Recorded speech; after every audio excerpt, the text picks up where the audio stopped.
مریض کا آدھا درد تو اس وقت مٹ جاتا ہے جب مسیحا اور معالج اس کو شفقت کے ساتھ بٹھاتا ہے اور پورے درک کے ساتھ، پوری محبت کے ساتھ اور پوری دلجوئی کے ساتھ اس کی بات سنتا ہے۔ اگرچہ جو ڈاکٹر ہے اس کو مریض کے بولنے سے پہلے ہی بہت ساری چیزوں کی سمجھ آ چکی ہوتی ہے اور وہ یہ سمجھتا ہے کہ جو یہ بتانا چاہ رہا ہے وہ مجھے معلوم ہے، تو میں اس کی بات کیوں سنوں جب کہ مجھے سب کچھ معلوم ہے۔ لیکن محض اس کی دلجوئی کے لیے جب آپ اس کو وقت دیتے ہیں تو اس کے مرض کا یہ بھی علاج ہے اور اس سے اس کو تسکین اور راحت پہنچے گی۔ ٹوٹے اور شکستہ دل لوگوں کے لیے محبتیں پیش کرنا اور ان کی بات سننا، اگرچہ وہ ہماری دلچسپی کی باتیں نہ ہی ہوں اور نہ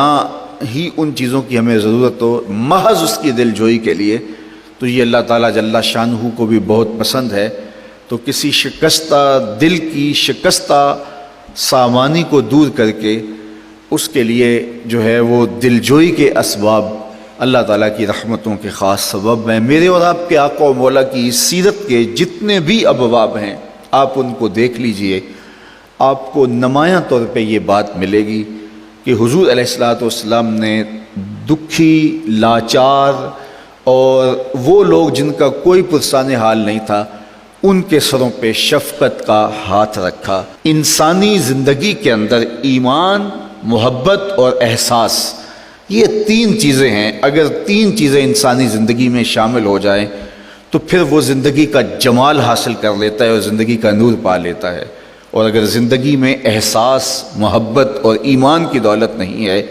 تو تمام تر صلاحیتوں، تمام تر آسودگیوں کے باوصف انسان انسانی جوہر سے خالی اور انسانی نور سے محروم ہے۔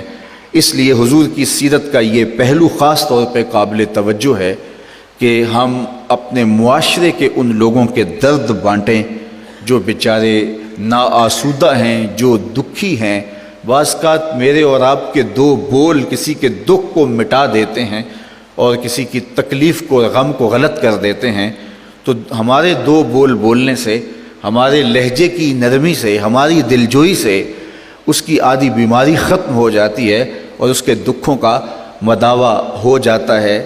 اس کائنات کے اندر پھیلے ہوئے دکھوں کو ہم سمیٹ نہیں سکتے، لیکن ایک دکھ ہوتا ہے، بیماری ہوتی ہے، ایک اس کی تلخی اور اس کی تکلیف ہوتی ہے۔ ہم کم از کم ان تلخیوں کو تو فوراً ختم کر سکتے ہیں، اور اگر معاشرے کے اندر یہ احساس پھیل جائے ہے کہ ہم معاشرے کے اندر پھیلی ہوئی تلخیوں کو دور کرنے کی کوشش کرنی ہے تو اس کے لیے کوئی قیمت نہیں لگتی، اس کے لیے کوئی محنت نہیں لگتی۔ اللہ حضور کی سیرت کے اس پہلو کو ہمیں اپنی روحوں میں اتارنے کی توفیقات سے مالا مال کرے اور دنیا آخرت کی بہاریں اللہ ہماری روحوں میں اتار دے۔